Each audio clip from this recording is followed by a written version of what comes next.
The stars were cold and distant as the massive fleet moved through the darkness of space. 200 warships sailed in perfect formation, their hulls gleaming under the light of distant suns.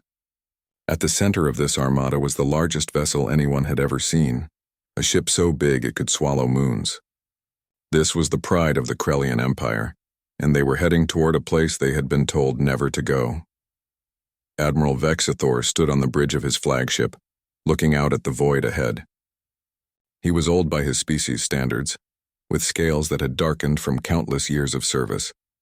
He had conquered 12 worlds and crushed 17 rebellions. No enemy had ever stood against him and lived to tell about it. Today would be no different, or so he believed. His second officer approached carefully. The younger Krellian held a data tablet in his clawed hands, and he looked nervous. This was unusual because Krellians were not known for showing fear. "Admiral, we are approaching the boundary of the Forbidden Zone. Should we proceed as planned?" Vexthor did not turn from the viewport. His voice was calm and cold. "Of course we proceed. The Council of Claws has given the order. We will assess these humans and claim their system for the Empire. They are primitives who have barely left their own planet. What threat could they possibly pose to us?" The younger officer hesitated. "Sir, the old warnings speak of ships that entered this space and never returned. The previous expeditions, they all vanished without a trace." "Superstition," Vexthor growled.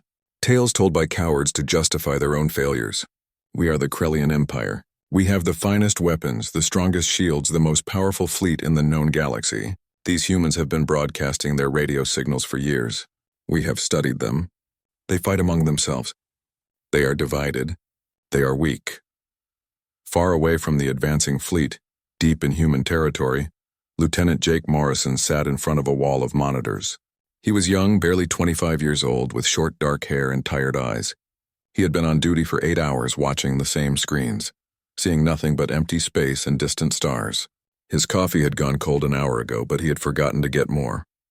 Then something changed. The sensors began to light up one after another like a Christmas tree coming to life. Jake sat up straight, his heart suddenly pounding in his chest. The computer was showing massive energy signatures at the edge of the system, right near the Kuiper belt. These were not asteroids. These were ships. Lots of ships. Jake's hands moved quickly over the controls. He zoomed in the long-range cameras, adjusted the filters, and ran the computer analysis 3 times to make sure he was not seeing things. Each time, the results were the same. Unknown vessels, military configuration, heading straight toward the inner system. This was not a trading convoy. This was an invasion fleet. He grabbed his communications headset and opened the priority channel. His voice was steady despite the fear rising in his throat. "Commander Harris, this is Morrison on sensor duty. We have multiple contacts at the outer marker. Unknown configuration bearing 093 Mark IV. Estimated count is over 200 vessels. I repeat, 200 contacts incoming." Commander Lisa Harris was in her quarters when the call came through. She had been reading a book, trying to relax after another long day of routine patrols. The moment she heard Jake's words, the book was forgotten. She was out of her quarters and running toward the command center before he had finished speaking. Lisa was a veteran of 20 years in the Terran Defense Force. She had trained for this moment her entire career. Every simulation, every drill, every late night studying alien psychology and military tactics had been preparing her for this day. The day when humanity's isolation would finally end. The day when someone from out there would decide to see if the warnings were real. She burst into the command center and went straight to Jake's station. The screen showed exactly what he had described. A fleet bigger than anything humanity had ever built was crossing into their space, moving with purpose and confidence. "Get me a direct line to Earth Command," Lisa ordered. Her voice was calm, but everyone in the room could hear the steel beneath it. "Initiate First Contact Protocol Delta. I want all defense stations on full alert. Wake up everyone who is sleeping. Get them to their posts now." On Earth, Admiral Richard Cole was in a meeting when the priority alert came through. The holographic display in the center of the conference table suddenly shifted, showing the incoming message from Olympus Station.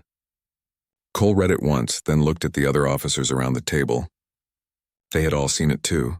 "Gentlemen, ladies," Cole said quietly, "it has finally happened. We have hostile contact at the outer system. Commander Harris is requesting permission to activate the defense grid and send the standard warning."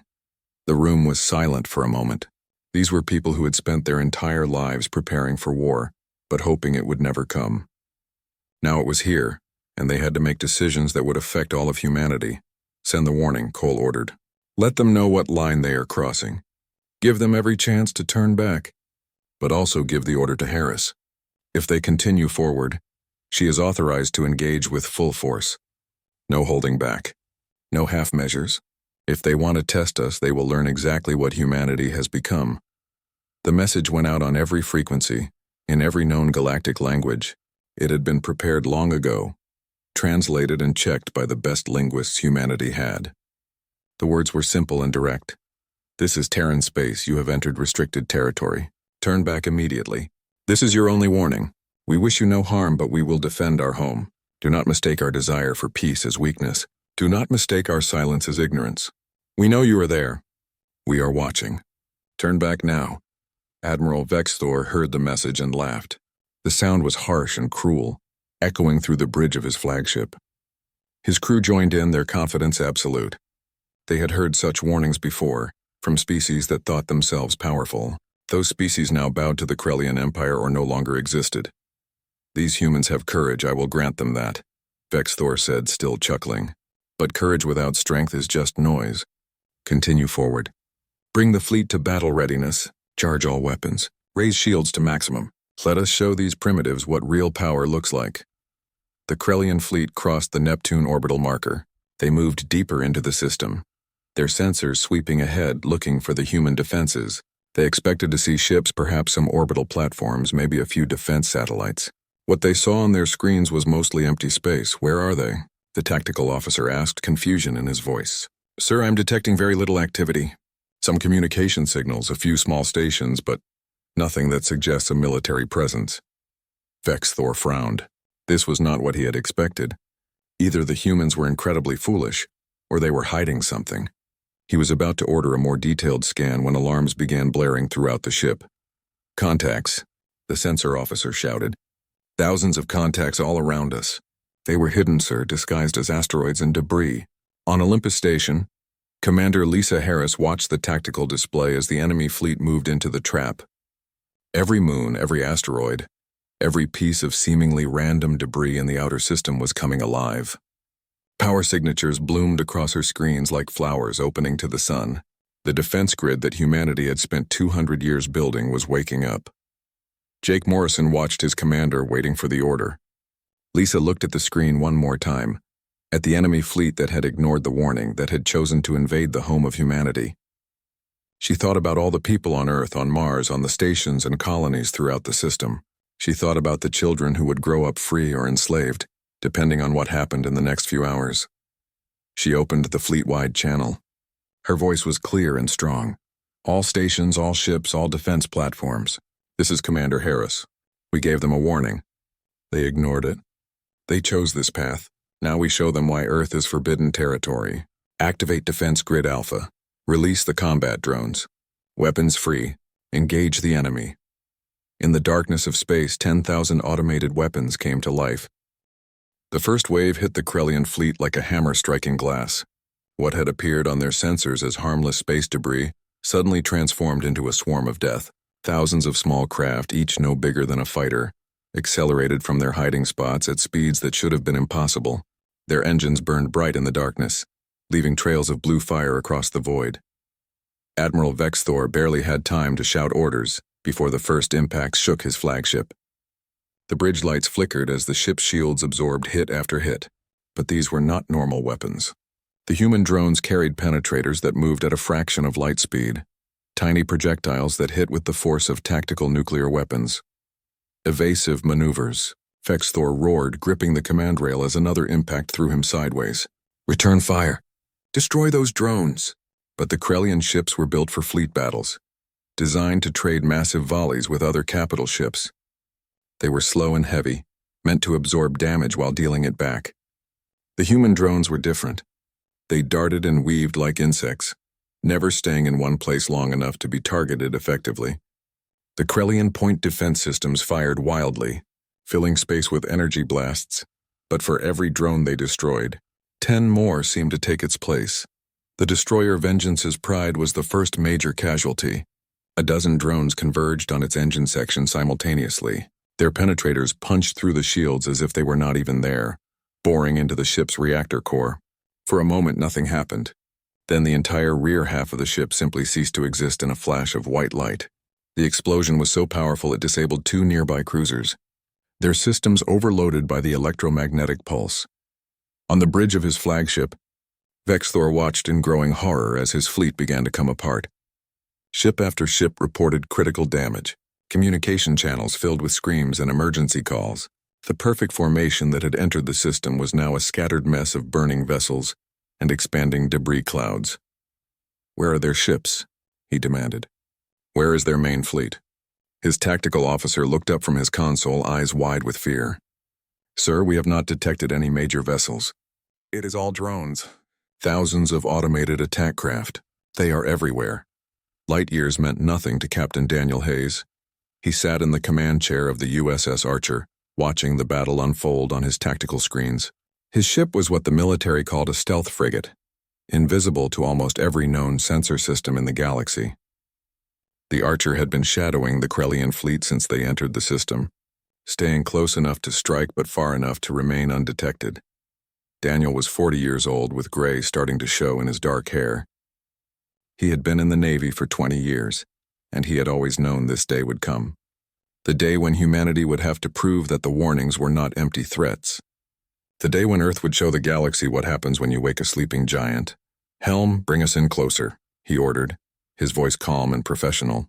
"Weapons officer, I want firing solutions on their command ships. Target their communication arrays first. Let's make sure they cannot coordinate a defense." Lieutenant Kate Sullivan worked quickly at her station. She was young but skilled, her fingers dancing over the controls as she locked onto target after target. "Solutions ready, Captain. All weapons charged. Awaiting your command. Fire." The Archer's railgun spoke with silent fury. In space there was no sound, but anyone watching would have seen the flashes as tungsten projectiles left the ship at incredible speed. These were not energy weapons that could be seen and avoided. These were solid metal slugs moving so fast they could punch through a moon. 3 Krellian command cruisers found their communication towers simply vanishing, sheared off by impacts they never saw coming. The Krellian fleet tried to return fire, but their targeting systems could not lock onto the Archer. The stealth coating that covered the human ship bent sensor waves around it, making it appear as just another patch of empty space. Energy blasts and missile volleys flew through the void, hitting nothing but vacuum. Back on Mars, General Patricia Webb watched the battle from the Red Planet Command Center. The room was filled with holographic displays showing every aspect of the fight. Ships, weapons, trajectories, damage reports, all flowing in real time. Patricia was in her 50s with short gray hair and sharp blue eyes that missed nothing. She had been planning this defense for over a decade. "Deploy Phase 2, she ordered calmly. "Bring up the heavy platforms." Around Jupiter, hidden among the many moons that orbited the giant planet, 3 massive structures had waited in silence for over 50 years. They looked like mining stations to any casual observer, but that was camouflage. Inside each structure was a railgun so large it had to be built in space. These weapons drew their power from fusion reactors that could light up a city. Each shot required enough energy to power a small nation. The platforms opened their disguised panels. The massive barrels emerged, already tracking their targets. Computers calculated trajectories, accounting for the movement of planets, the rotation of moons, the gravity wells of massive bodies. In 3 seconds, the calculations were complete. The first shot crossed the distance between Jupiter and the Krellian fleet in 18 seconds. To anyone watching, it would have appeared as a brief streak of light, gone almost before the eye could register it. The Krellian battleship it hit had shields that could withstand plasma weapons and nuclear explosions. Those shields did not even slow down the tungsten rod that struck it. The kinetic energy transfer was catastrophic. The battleship, a vessel 2 kilometers long and home to 5,000 crew members, folded in on itself like paper being crumpled by a giant hand. Metal screamed and tore. Bulkheads collapsed. Entire sections of the ship compressed into a space a fraction of their original size. When the expanding debris cloud finally cleared, there was nothing left but wreckage.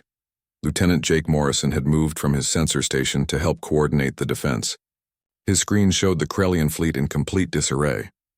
Their formation had broken, Individual ships were trying to regroup, but the constant harassment from the drones made it impossible.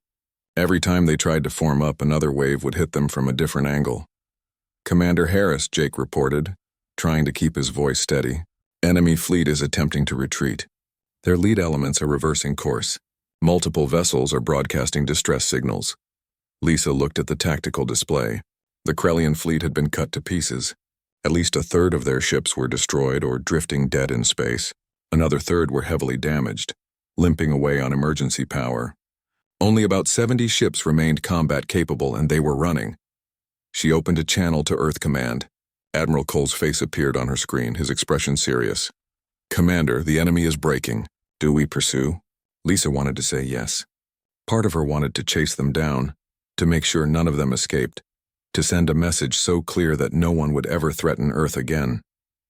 But she remembered her training, remembered the discussions about rules of engagement and the kind of species humanity wanted to be.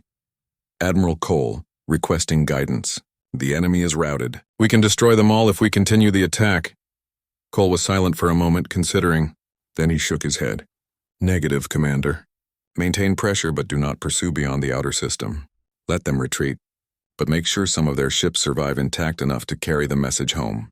The galaxy needs to know what happened here, but they also need to know we showed restraint." Lisa nodded, understanding the wisdom in that decision. "Understood, sir. All units cease pursuit at the Neptune line. Maintain defensive posture. Let the survivors leave." Captain Hayes received the same order aboard the Archer. Part of him wanted to keep fighting. His ship had not taken a single hit, and he had ammunition remaining. But orders were orders, and he understood the strategic thinking behind them. "Helm, break off attack. Take us back to patrol position. Weapons, stand down but remain ready." The combat drones pulled back, forming a perimeter around the fleeing Krellians but no longer pressing the attack. The massive railgun platforms went silent, their barrels tracking the enemy ships but not firing. Throughout human space, weapons that had been ready to unleash destruction stood down.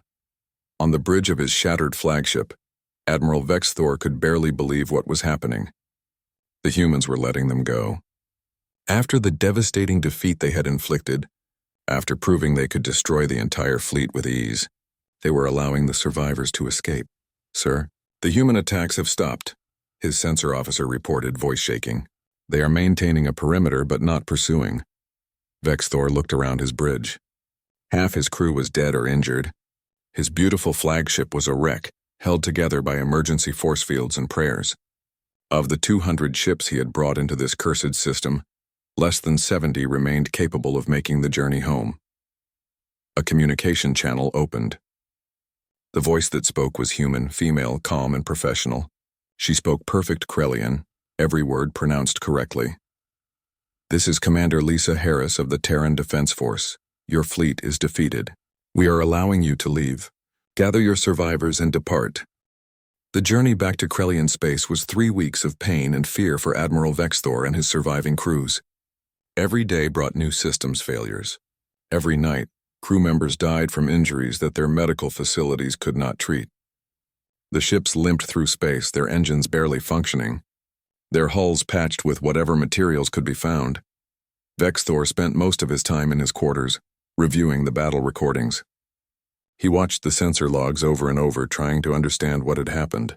The humans had not fought like any species he had encountered before. They had not sent fleets of warships to meet his armada in honorable combat. Instead, they had used weapons he had never imagined, tactics that seemed to come from nowhere. The drones were the most disturbing. Thousands of automated craft, each one capable of independent action but also coordinated with all the others. They had moved like a school of fish, like a flock of birds flowing around his defenses and striking from every angle at once. No species in the known galaxy used such tactics.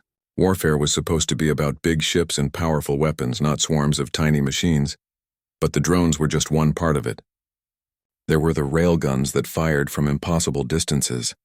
There were the stealth ships that could strike and vanish without ever being detected. There were defensive platforms hidden throughout the system, disguised so well that his sensors had thought they were natural objects until they opened fire. The humans had turned their entire solar system into a weapon. Every moon, every asteroid, every orbital platform was part of their defense. They had spent centuries building this fortress, preparing for the day when someone would finally ignore the warnings and try to invade their home.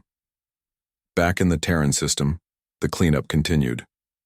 Recovery crews worked in shifts, salvaging what they could from the destroyed Krellian ships.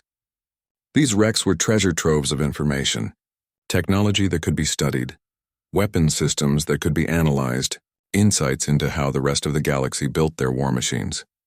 Captain Daniel Hayes stood in the cargo bay of the Archer, watching as technicians examined a piece of Krellian armor plating. The metal was impressive, layered in ways that Earth scientists were only beginning to understand. It was strong, flexible, and could absorb incredible amounts of energy. Yet the human penetrators had punched right through it.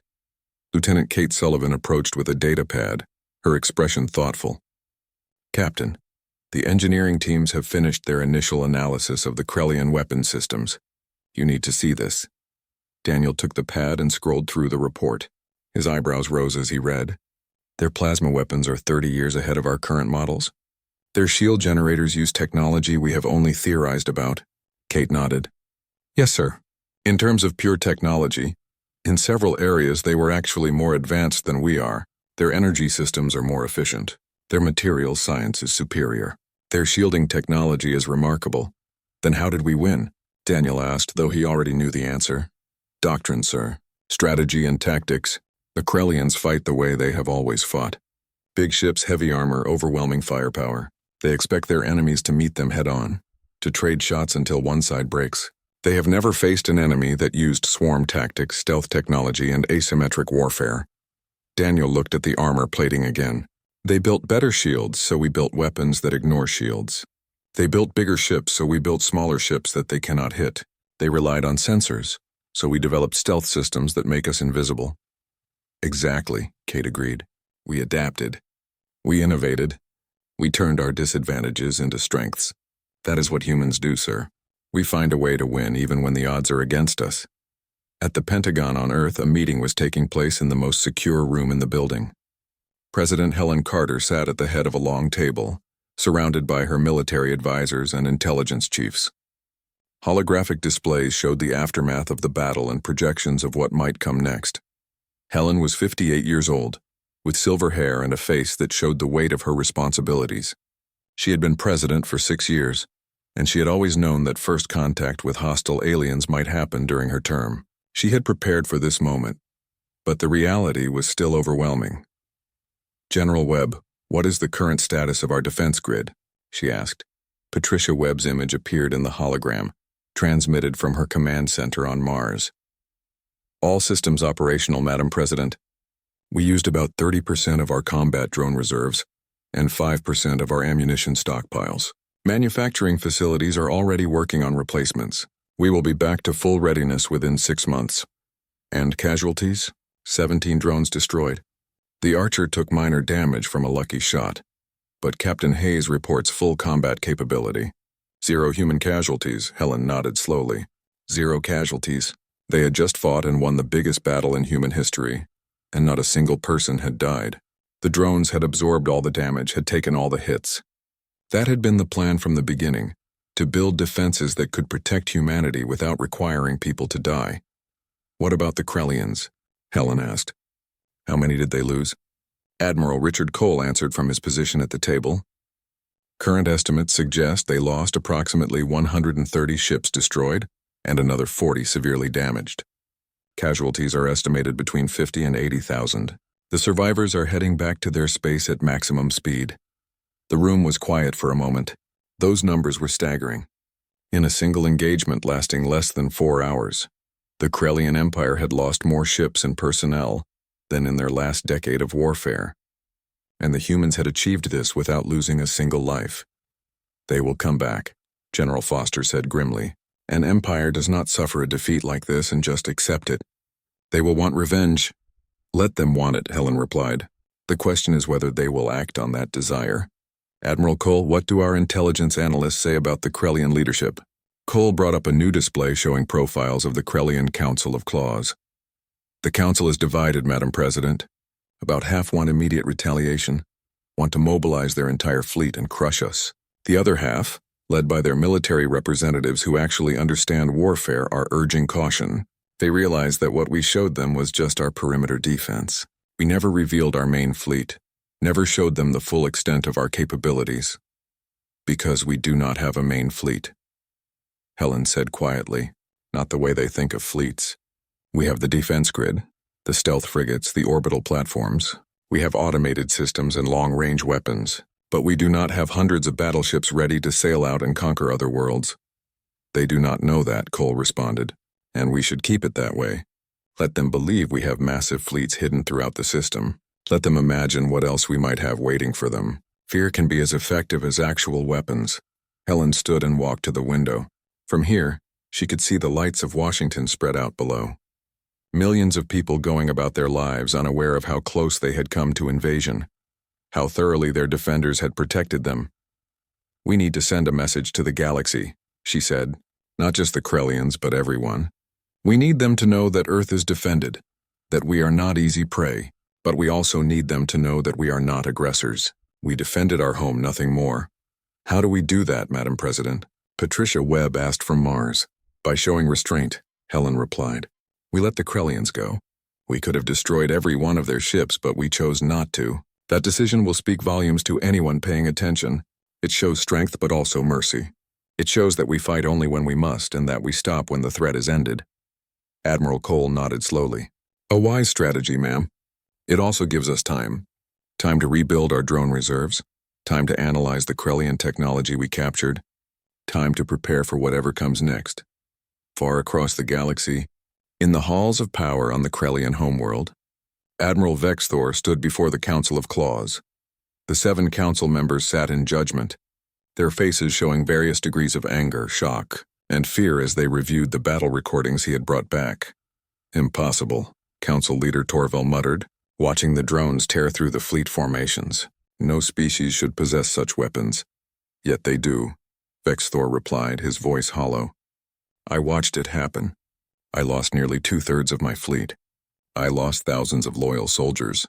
And the humans accomplished all of this without revealing their main forces. What we fought was just their automated defense systems.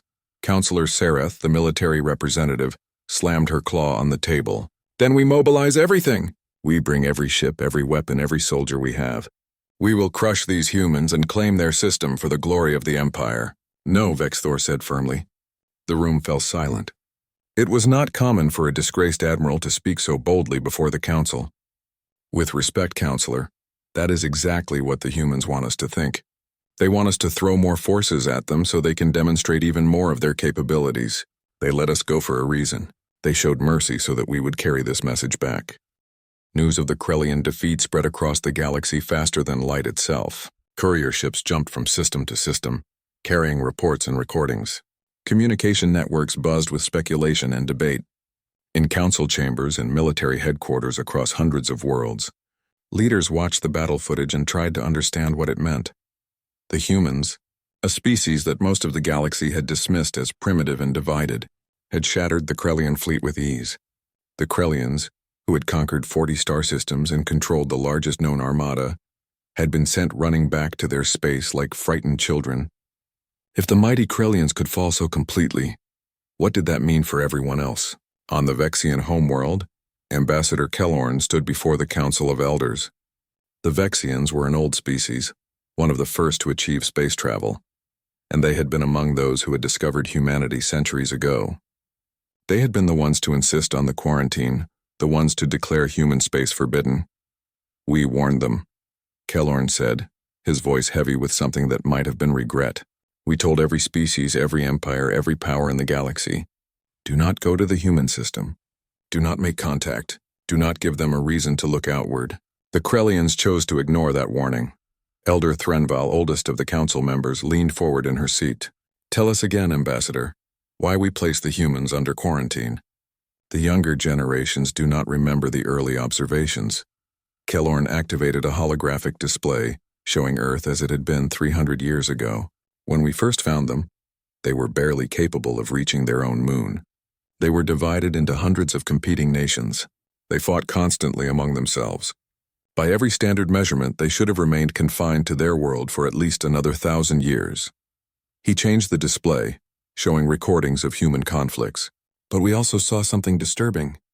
Their rate of advancement. In just 1 century, they went from simple chemical rockets to fusion drives.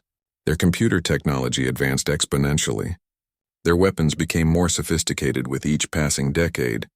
They were innovating at a pace no other species had matched. Innovation born from conflict, Elder Mortan observed. They fought each other, and each conflict drove new developments. Exactly, Kellorn agreed. And their history showed no sign of that changing. They were aggressive, competitive, creative, and relentless. We calculated the projections. If they continued at that rate, if they turned their attention outward instead of inward, they could destabilize the entire galactic order within a few generations. He changed the display again, showing the recent battle. So we quarantined them. We warned every species to leave them alone.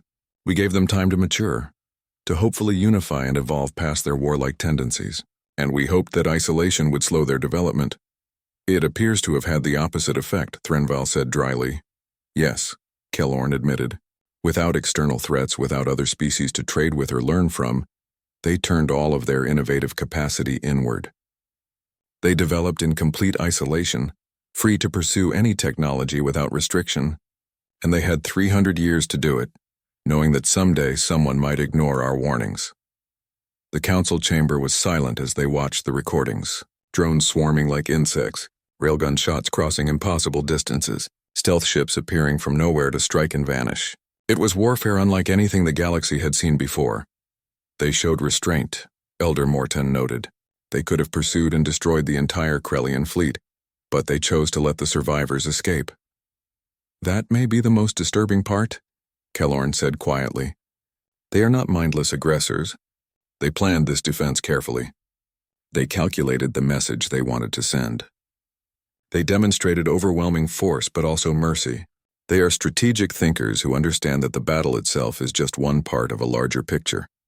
On Earth, in a small house in the suburbs of Boston, an old man sat in his favorite chair watching the news. His name was George Mitchell, and he was 93 years old. He had lived through the Unification Wars, had watched as humanity finally came together under a single banner. He had voted for the defense initiative that had led to the creation of the grid. He had worked as an engineer on some of the early drone prototypes. Now, decades later, he watched as his life's work proved its worth. The reporters on the screen were showing footage of the battle, interviewing military experts, discussing what it meant for humanity's future. George smiled. They had done it. They had kept Earth safe. His granddaughter Amy sat beside him. She was 20 years old, part of the generation that had grown up knowing only peace and unity. Grandpa, she asked, were you scared? When you were building all this, did you think it would actually work? George was quiet for a moment. Scared, yes, always. Scared that we would not finish in time. Scared that we would build the wrong things, prepare for the wrong threats. But we kept working because we had to. Because we knew that someday someone would test us. The Krellians picked the wrong species to mess with, Amy said with satisfaction. No, George corrected gently. They picked the wrong time. If they had come 50 years ago, before the grid was complete, before we had developed the stealth technology, before we had automated our defenses, the outcome might have been very different. We were lucky in a way. We had just enough time to prepare. On the Krellian homeworld, Admiral Vexthor had been stripped of his rank and confined to his quarters. The Council of Claws had needed someone to blame for the disaster, and he was the obvious target. He did not mind. He had failed, and failure had consequences. What bothered him more was the thought that the Council might order another attack. He received a visitor late one evening. Counselor Sareth entered his quarters, her scales gleaming in the low light. She looked tired, older than she had just weeks ago. They're going to try again, she said without preamble. The war faction has convinced the Council. We are mobilizing the full fleet. 500 ships this time with the newest weapons and the best crews. Vexthor felt his heart sink. That is a mistake. I know, Sareth said, sitting down heavily. I argued against it. I told them everything you reported.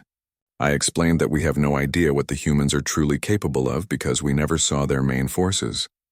But pride is a powerful thing, and the Council refuses to accept that we might have met our match. When do they attack? 6 months. They need time to gather the fleet, to train the crews, to prepare the new weapons. Vexthor looked at his former counselor. Will you lead this attack? They have asked me to, Sareth admitted. I have not decided. Part of me wants to refuse, to let someone else lead our people into disaster, but part of me feels responsible. If I refuse and someone more aggressive takes command, they might do something even more foolish. Like attacking Earth itself? Vexthor asked. Sareth nodded. There are some who believe the humans are bluffing, that they used all their resources in the first battle. They want to strike directly at their homeworld, to decapitate their leadership before they can mobilize more defenses. Vexthor stood and walked to his window, looking out at the city below. That would be the worst possible decision. The humans let us go for a reason. They demonstrated their power but also their restraint. If we attack them again, especially if we threaten their home directly, they might not show mercy a second time. What would you do? Sareth asked. If you were still in command, what would be your strategy? I would not attack at all, Vexthor said simply. I would open diplomatic channels. I would attempt to establish communication, to trade, to learn from them. The humans have technology we need, innovations we never considered. Why fight them when we could benefit from peaceful contact? Sareth laughed bitterly. You know the Council would never agree to that. To sue for peace after such a defeat, it would be seen as weakness. Then perhaps we deserve what happens next, Vexthor said quietly. Back on Mars, General Patricia Webb received updated intelligence reports from her network of deep space monitoring stations. The analysis was clear. The Krellians were mobilizing. Ship production had increased. Troops were being trained. Resources were being allocated for a major military operation. She sent the reports to Earth Command and requested a meeting with Admiral Cole and President Carter. Within hours, they were all connected through secure channels, their holographic images appearing around a virtual conference table. They are coming back, Patricia said without preamble, probably within 6 months. Intelligence suggests a fleet of at least 500 ships, possibly more. Helen Carter had expected this, but hearing it confirmed still made her chest tight. What are our options? We can continue to defend as we did before, Admiral Cole said. The defense grid proved effective. We can manufacture more drones, increase our ammunition stockpiles, perhaps deploy additional railgun platforms. Or, Helen asked, sensing there was more, or we could take the fight to them, Patricia said carefully. We have their fleet signatures now. We know their routes. We could send the Archer and the other stealth frigates to intercept them before they reach our space. Strike their fleet while they are still in transit. Destroy their logistics, The Galactic Council convened an emergency session for the first time in 40 years. Representatives from 300 species gathered in the Great Chamber, a space station that orbited a neutral star system far from any single empire's territory. The debate over what to do about humanity had been raging for weeks, and now it was time for a decision. Ambassador Kelorn of the Vexians stood before the assembly, his voice amplified to reach every corner of the vast chamber. 312 cycles ago, this council placed the human system under quarantine. We warned all species to avoid contact. Some have questioned that decision. The recent events with the Krellian Empire demonstrate why it was necessary. A representative from the Hive Collective spoke up, her voice translated through multiple languages simultaneously. You kept an entire species isolated for centuries. You denied them the chance to join the galactic community. How is that justice? We protected the galactic community, Kelorn replied calmly. When we discovered the humans, they were advancing at an unprecedented rate. Their history was one of constant conflict, endless innovation driven by warfare. We calculated the probabilities. Left unchecked, allowed to interact with other species, they could have destabilized everything within a few generations. He activated a display showing Earth's history, wars, weapons, technological leaps born from military necessity. They were not ready to join us. They needed time to mature, to unify, to hopefully evolve past their destructive tendencies. We gave them that time. And now they have weapons that exceed anything we possess, another representative said. Now they can destroy fleets with ease. You created the very threat you feared. No, Kelorn said firmly. We gave them time to develop on their own terms. Yes, they created powerful weapons, but they also showed restraint. They could have pursued the Krellian fleet and destroyed every ship. They could have sent a counterstrike against Krellian space. They did neither. They defended their home and then stopped. Council mediator Threndal raised a hand for silence. The ancient being was respected by all factions, and when he spoke, people listened. The question before us now is not whether the quarantine was right or wrong. The question is what we do next. The humans have announced themselves through combat. They have demonstrated both capability and restraint. How does the council respond? The debate continued for hours. Some wanted to continue the isolation, to maintain the forbidden zone and hope the humans would remain content in their own system. Others wanted to open diplomatic relations immediately, to bring humanity into the galactic community before they decided to expand on their own terms. A few, particularly those allied with the Krellian Empire, wanted military action. Finally, after a vote that took 3 separate counts to resolve, a decision was made. The Council would send a diplomatic mission to Earth, not an offer of admission but an offer of contact. Recognition that humanity existed, that they had earned their place among the stars, that the time for isolation was over. On Earth, President Helen Carter received the message from the Galactic Council. She read it 3 times, then called her advisors. They gathered in the Situation Room, the same place where they had watched the battle unfold months ago. They want to talk, Helen said, projecting the message for everyone to see. They are offering diplomatic recognition, exchange of embassies, the possibility of trade agreements. They say the quarantine is lifted. About time, Admiral Cole muttered. 300 years they left us alone. And now that we have proven we can defend ourselves, suddenly they want to be friends. It is not friendship, Secretary of State Marcus Bennett said, reading through the message carefully. It is recognition. They are acknowledging that we exist, that we cannot be ignored anymore. But look at the language. They are not apologizing for the quarantine. They are not asking to join us. They are offering to allow us to join them. Helen smiled slightly. They are treating this like they are doing us a favor. That is exactly what they are doing, Marcus agreed. In their minds, they control the galactic order. They set the rules. We are just another species being offered a chance to participate. Then we need to make it clear that we are not supplicants, Helen said firmly. We do not need their permission to exist. We have survived and thrived without them for 300 years. If they want diplomatic relations, it will be as equals, not as newcomers begging for acceptance. Admiral Cole nodded approvingly. I recommend we maintain full military readiness during any negotiations. Show them we are open to peace but prepared for any alternative. 6 months after the battle, a diplomatic convoy entered human space. 5 ships, each representing a different species, approached slowly with weapons powered down, and peaceful intentions broadcast on every frequency. They were met at the outer system by Admiral Lisa Harris, who had been promoted to oversee all first contact operations. The lead ship requested permission to approach Olympus Station. Lisa granted it but made sure the defense grid remained active. The drones stayed in their positions. The railgun platforms tracked the ships. The message was clear. We welcome you, but we do not trust you yet. Ambassador Kellorn materialized on the station's receiving platform, the Vexian transport technology allowing instant transmission across short distances. He was flanked by 4 other ambassadors representing major powers in the galactic community. Lisa stood waiting, in her dress uniform, flanked by an honor guard of Marines. The humans and aliens regarded each other for a moment, each sizing up the other. Ambassador Kellorn, Lisa said formally. Welcome to human space. I am Admiral Lisa Harris, authorized to speak on behalf of the Terran Defense Force. Admiral Harris, Kellorn replied, his translator rendering his words in perfect English. On behalf of the Galactic Council, I bring greetings and an offer of diplomatic relations. We have received your message, Lisa said. Before we proceed, I must make our position clear. Humanity is not seeking admission to your council. We are not asking for your recognition.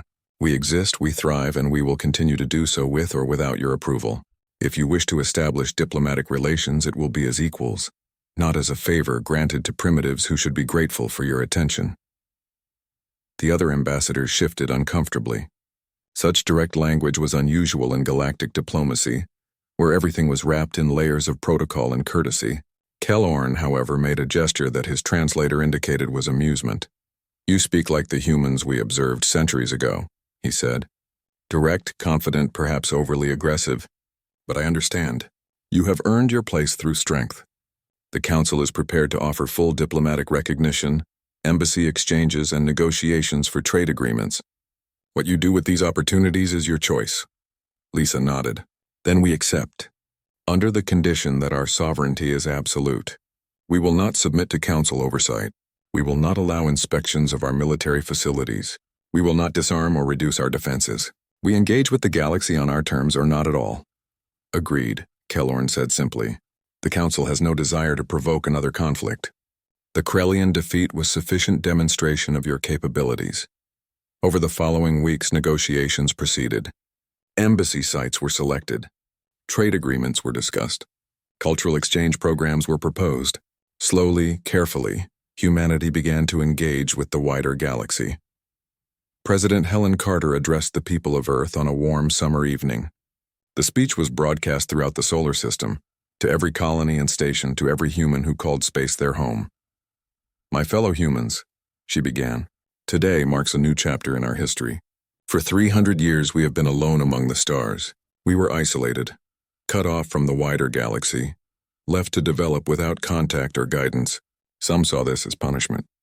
I see it as a gift.